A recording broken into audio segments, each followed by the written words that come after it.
Now, what we're going to do Tuesday evening in our 8th lesson, I had done the same series 4 years in a row prior to this one, and I was going to forego a Christmas series, but my son set up the YouTube channel, and he knows what brings viewers to it, and he was having none of that. I was going to stick in the 2 books I was teaching, Sunday morning Ephesians, Tuesday night Hebrews, and he brought me his own little outline and said, do this.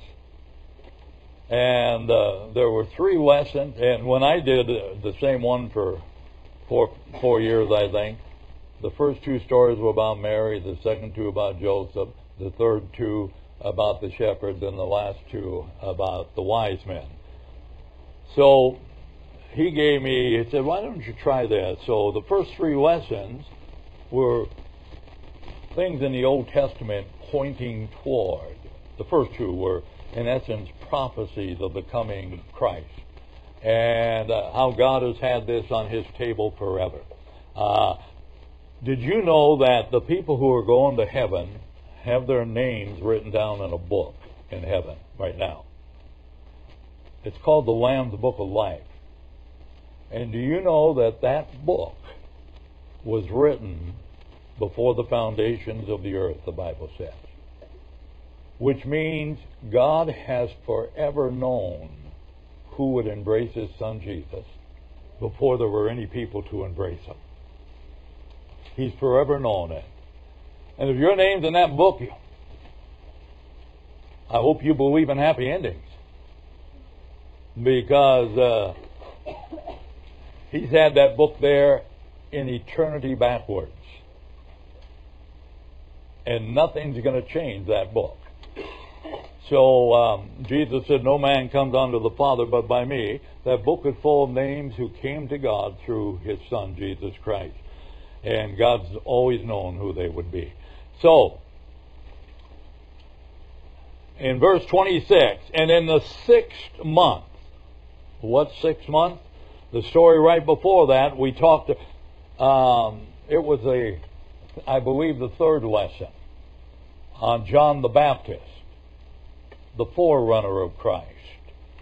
He was the one who would come and prepare the way. He was a type of the Old Testament prophet Elijah. He came in the spirit of Elijah. And so we talked about John the Baptist. And his dad was an old priest. And we talked about how there were so many priests in Jerusalem at that time where the temple was, and they only needed so many in the temple during the sacrificial time. They're talking mainly here about there are sacrifices all year round, but the annual sacrifice, the sin offering. There were so many priests in Jerusalem that when your name got called by lots, the drawing of lots, we'd call it a game of chance today, but God used that thing. He sometimes told kings of Israel when to go to war by having their high priest draw lots or cast lots. And I'm not 100% sure what it was, but it's along the same vein as rolling dice, drawing straws. But the difference was in the casting of lots, when God was involved, God determined the outcome. Zechariah was John the Baptist's father. He was an old man married to an old woman. I'm an old man married to a young woman. I say that because I want to go to heaven, but I don't want to die. So anyway, just like Loretta Lynn sang. But Zechariah got his call. The lots fell on him this day to serve inside the temple as they were offering the annual sin offering. There were so many priests that in all likelihood, none of those priests did it more than once. And so Zechariah's time came. And we told the story about how he was serving, and an angel of the Lord named Gabriel appeared unto him and spoke unto him and prophesied to him. that his old wife, who was barren her entire life, unable to have a child, was going to get pregnant. And Zechariah did what I'd have done. Yeah, right, you kidding me. Right, joke, right? And the angel said, no, she's going to have a son. But because you doubted my message, you're going to be dumb. In this case, dumb means you can't speak. But the truth is, the kind of dumb we talk about, it's always dumb to question God. But he said, you will not speak another word until the child is born. And that was the message of Gabriel, and sure enough, his wife got pregnant. Not Gabriel's wife, but Zechariah's wife got pregnant. And they were arguing what to name him the day he was born. And all of a sudden, Zechariah's tongue was loose, and he said, his name is John.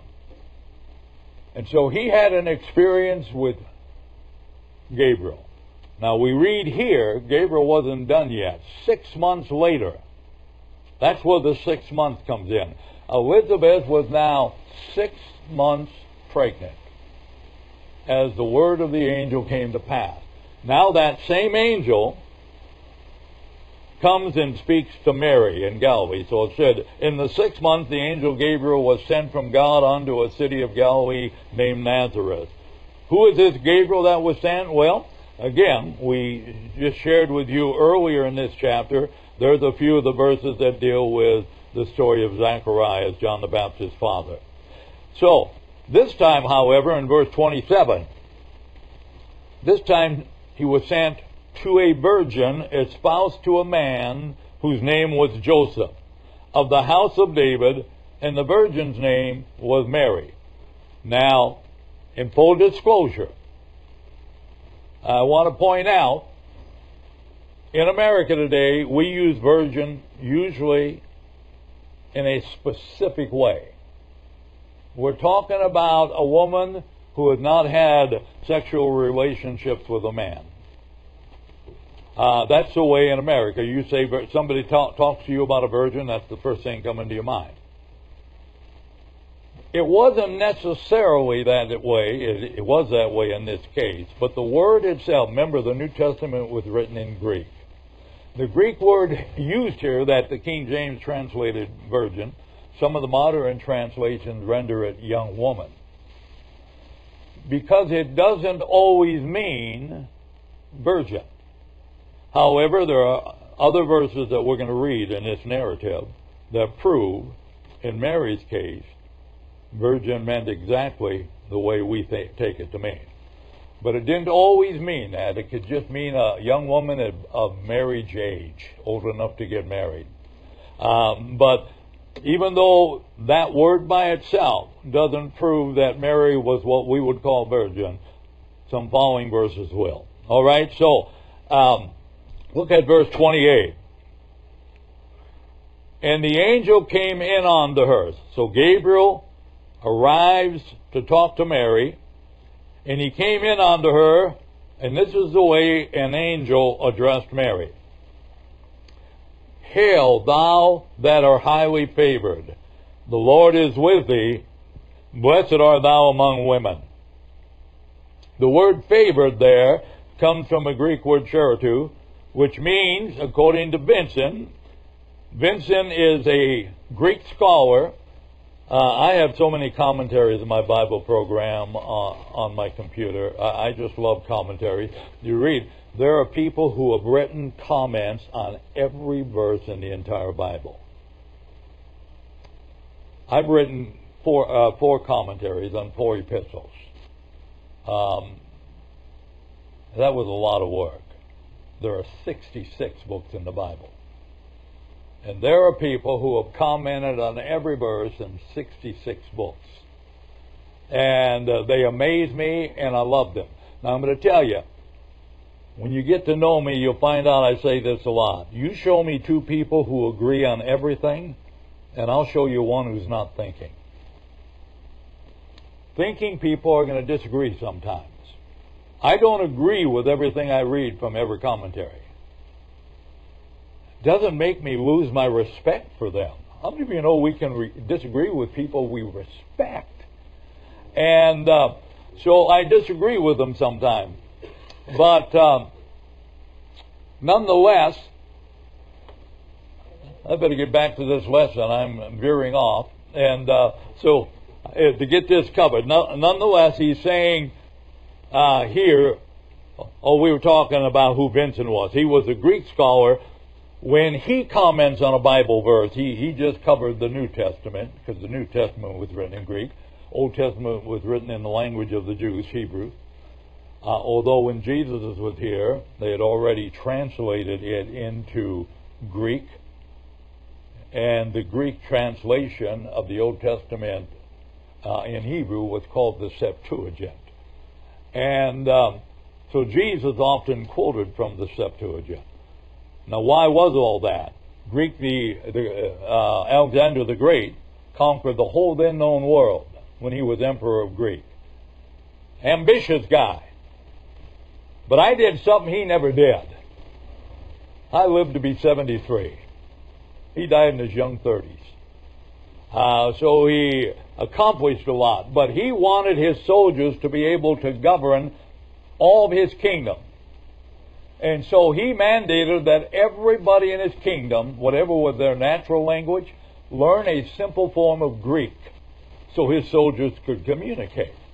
So the time Jesus comes, everybody knows their own national language plus a little bit of Greek. And so it made sense that now God inspired his writers of the New Testament to write in Greek so that anyone, anywhere who could read these letters. Now, again, the Romans had overthrown the Greek Empire by then, but they didn't reinvent the wheel. They already had a mechanism to communicate with people through this simple form of Greek. So Greek remained the language. And so Vincent explains the meaning of the Greek words that the King James renders a certain way. So when it comes to where the angel said you are highly favored, that word is the Greek word is charitou, and it means endued with grace. So another translation of the New Testament, called the Murdoch translation, has verse 28 this way.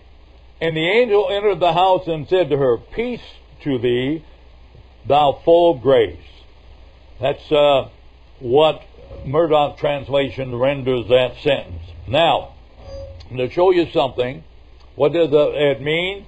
Was Mary highly favored because she was perfect, or at least very good? Look at the Good News Bible of this verse. That's the NIV translation of the first half of the verse. I'm going to give you this verse and another translation called the Good News Bible. And so the promise was based on faith in order that the promise should be guaranteed as God's free gift to all of Abraham's descendants. Or as the NIV puts it, therefore the promise comes by faith so that it may be by grace. How come? It may be guaranteed. If there's any works involved with me going to heaven, it's not guaranteed. If I fail to do those works, I don't get to heaven. So God removed works as the method by which you go to heaven. Now there are works involved. James talked about that. And James, Paul the Apostle, who would probably, this is horrible talk, horrible way to put things, forgive me, but my son corrupts me. He's into Marvel and DC superheroes, and if there's outside of Jesus, if there's a superhero in the New Testament, it's Paul. Paul wrote so many of the epistles. And Paul taught that you're saved by faith apart from works, without works. James writes that you're saved by faith along with your works. And so James didn't make the final cut of the New Testament for a while because people thought that he was arguing with Paul. And then one day, the cloud went away and they figured out they're talking about two totally different things. Paul, because he had been a Pharisee, was talking about the works of keeping Moses' law. Do this, don't do this, do this, do this, do that, don't do that, or that. That's what Paul was talking about. James was talking about the works that faith produces. Let me explain it this way. My wife's sick of this example, but when we moved here, the old Omaha Bridge was there. You remember that one? About this wide, and they put semis on both sides. She hated that road. Hated to go across it. So we would go the long way over the interstate bridge. Why? She believed that bridge was not safe. And what did her faith, what she believed is what faith is, what did her faith produce? It produced a corresponding action. She believed the bridge to be unsafe, so it produced the action, we're going this way. That's what James is talking about. Faith without works is dead. You say you believe something and it produces no corresponding action, you're lying to me. That's all James was saying. And I use the political spectrum. I say, you tell me in this last election you thought Biden would be the best for the country and you didn't bother to vote, you lied to me. Well, I shouldn't. You might have felt that. Let me put. You believed that he would be best for the country, and you didn't bother to vote. You lied to me. If I told you I believed another 4 years that Trump would have been best, and I didn't go vote, I lied to you. If I really believe something, it will produce an action that corresponds with what I believe. That's all James is saying. You can say you have faith all day. The devils have faith and they tremble because they don't have saving faith. The devils believe and tremble, James wrote. Real beliefs produce corresponding actions. James said faith without corresponding actions is not faith at all. If you believe something, you'll act a certain way. Paul, on the other hand, said faith without the works of the law are what saves you. We've got to remove it so that my getting to heaven depends on God and not me. As long as me getting to heaven depends on me living just right, it can't be guaranteed. But my getting to heaven depends on my believing that God did a complete work in my life, that Jesus' blood absolutely cleansed me from all my sin.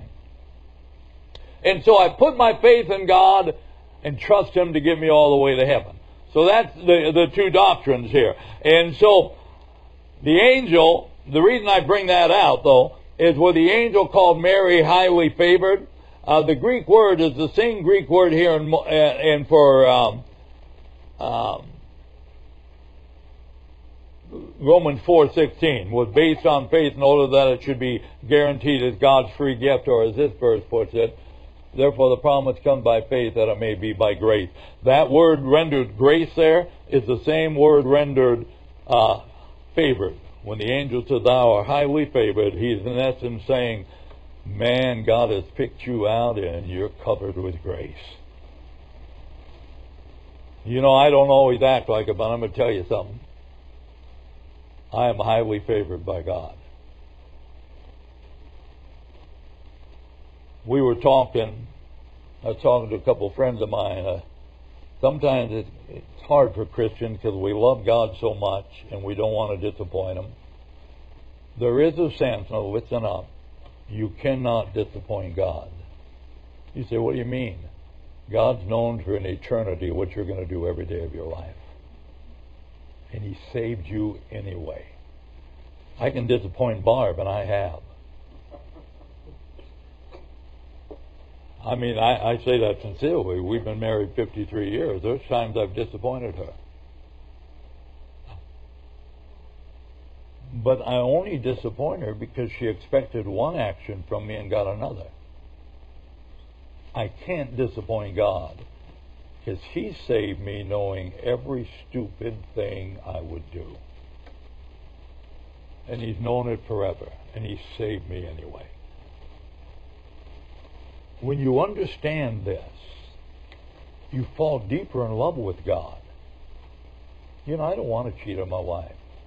You know why? The thought of breaking her heart is more than I can bear. Because this preacher is head over heels in love with that preacher's wife. What's your point, Dave? You want to quit struggling so much with sin? Fall head over heels in love with God.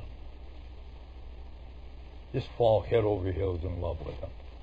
Spend time with Him in the Word. Spend time with Him in prayer. Spend time with Him in Christian fellowship.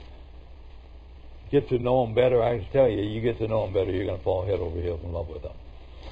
And anyway, that's what grace is all about. God loved me when I deserved none of it.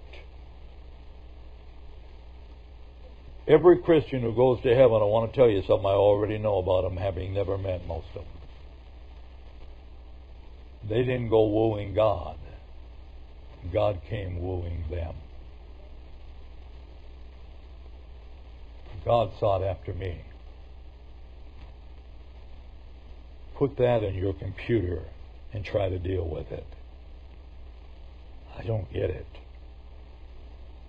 God, who hates sin,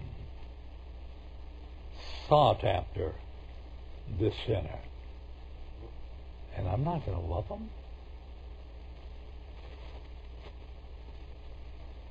I tell you what, I just needed one kiss from that woman to fall in love with her.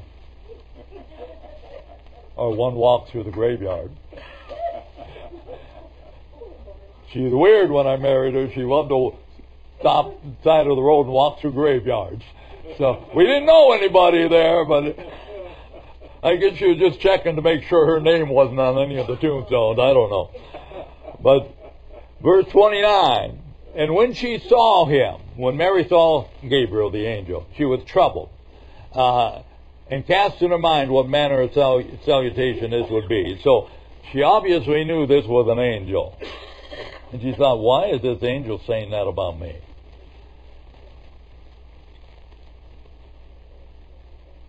Verse 30, and the angel said, fear not, Mary, for thou hast found favor with God. How come? Was she perfect? Ephesians 2:8 said, for by grace are you saved through faith, that not of yourselves, it's the gift of God. God doesn't love me because I'm perfect, because I got to tell you something, I live with me and I am not perfect. I yell at my phone when it doesn't turn the right card over on solitaire. You know, important stuff like that. I'm a long ways from perfect, but I am perfectly loved by God. And do I need anything more than the vision of a baby lying in a manger? And I share this. I'm probably not going to get all the way through this, but we're on Mary. We'll just take it the way it's going. Philippians chapter 2 tells me that Jesus was in every way on the basis of equality with his Father. He was equal with God the Father. Every way. John 1 tells me that everything that was made or created was made by him. Jesus was a part of creation. The Bible tells me he holds everything in the universe together with the power of his word. Jesus. Got angels worshiping him. And one day, on an agreement the two of them made, God the Father and God the Son, in eternity ago, Jesus decides to step away all of his... He never quits being God, but he sets aside the privileges of being God and enters into our world to save us. I want you to get a picture of this. He who had forever had angels worshiping him, holding the universe together by the power of his word,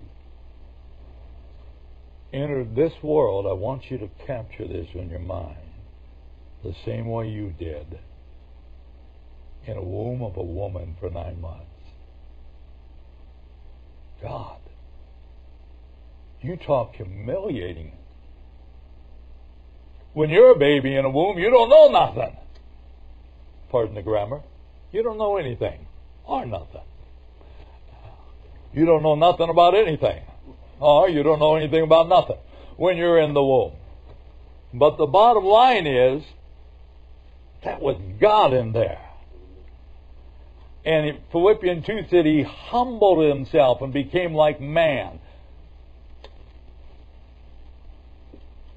When you've had an eternal past of being God, and now you're confined in the womb of a woman, that's got to be humbling. And then he humbles himself further and dies a cursed death. The Old Testament tells us, cursed is every man that hangs on a tree. Jesus was crucified, a death cursed by God. And he did all that to save me. Mary wasn't perfect. I did want to get this out. Some of you have heard me share this before, but I want to share it again. There is a religion, a Christian religion, that tells us that Mary had to be perfect to have a perfect son. But there's a fallacy with that idea. Let me share it with you. If Mary had to be perfect to give birth to a perfect son, then Mary's mother had to be perfect to give birth to a perfect daughter, which means Mary's grandmother had to be perfect to give birth to Mary's mother and Mary's great-grandmother. And now we're all the way back to Eve in the garden. We know she wasn't perfect. So there's only been one perfect person dressed in humanity that's ever walked this planet. His name was Jesus. And yet, when they brought before him a woman caught in adultery, and said, Moses said we should stone her. What do you say? What did he say? He sat and wrote in the sand and said, let him who's without sin cast the first stone. I want you to get this in your head. There was one man there without sin.